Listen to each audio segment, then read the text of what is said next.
people forget about is like protests aren't made for you to feel comfortable. You're not supposed to look at them and like them. Like, you're supposed to feel uncomfortable. You're supposed to ask questions. You're supposed to be saying like, well, why is this going on? With social injustice and police brutality on the back of their minds, the Broncos returned to practice on Friday. Albert Okwue-Bunam had a couple of touchdowns. A.J. Boye a couple of turnovers as the team gets one step closer to the start of the regular season. Hello, I'm Phil Milani. Thank you for joining us for our Broncos camp daily recap. The team hit the field on Friday, a day after canceling practice, to focus on systemic racism and the shooting of Jacob Blake in Kenosha, Wisconsin, which happens to be the hometown of running back Melvin Gordon. When the team met on Thursday, Gordon began with an emotional speech, and today he said he wants fans to educate themselves on the issues at hand. Just look at it as if, that was, your brother or your husband or your whatever being shot in the back or being shot in the middle of the street or having his, throat stepped on. Just try to look at it from that point. Just try to understand and educate yourself. We understand that you might not be able to understand fully, what it's like to be a black man or a black woman in this, in this world. But just try to educate yourself. Try to educate yourself the best way you can, or find someone that can put it in a way that you can understand. And that's the biggest thing. I don't think people are really trying to educate themselves on what we go through. And that's the problem. Let's bring in Aric DiLalla now. And Aric, Justin Simmons has been very vocal this offseason. And today we found out a little bit more about why that might be the case. Yeah, Phil, these conversations about police brutality, about social injustice, they're kind of coming to the forefront now for a lot of people. But Justin Simmons has had to deal with these issues for quite a while. And he reflected Friday on conversations he had with his dad when he was younger about how to handle interactions with police.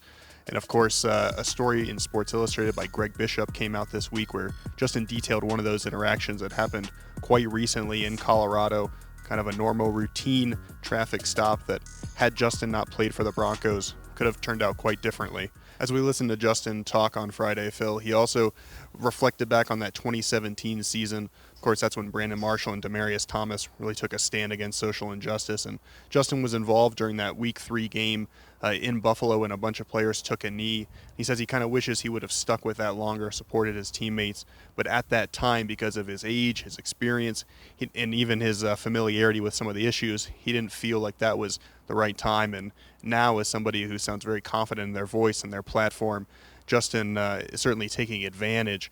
And one of the things that some of the Broncos players have supported is Senate Bill 217 here in Colorado, which focuses on police reform, and they're hoping to see that expand to other states. Yeah, that was one of the things Justin mentioned, that he doesn't want to just talk about these issues. He wants some actual action, and he felt like Thursday's team meeting was a good step in that direction.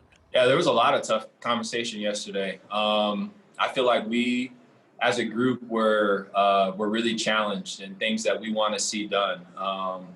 The conversations got as deep as like asking to see, the governor, and then in the state of Colorado, and kind of asking him questions about the Elijah McClain case here and why the process seems to be slow, why it took so long, asking hot seat questions, tough questions like that. Joined now by Sidney Jones. And Sidney, the Broncos put out a statement that said the organization supports the players unconditionally. Yeah, Phil, everyone knew this was going to be a training camp in which teams would have to adjust and improvise. And Coach Vic Fangio said that Thursday was one of those days. He said the team was better off taking the time yesterday to meet in large and small groups to have those conversations with each other. Coach Fangio said that every single player and coach that spoke up yesterday had a message that really resonated with him, and that the organization has their back and will continue to have their back and support them no matter what. Yeah, Fangio clearly listening to his players, and he said he was impressed by the team.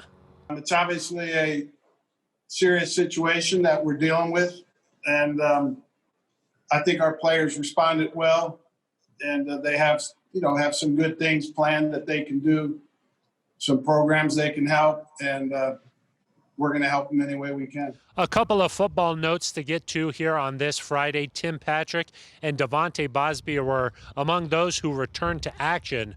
But the Broncos will not be back out here tomorrow. Instead, they'll be practicing down at Empower Field at Mile High.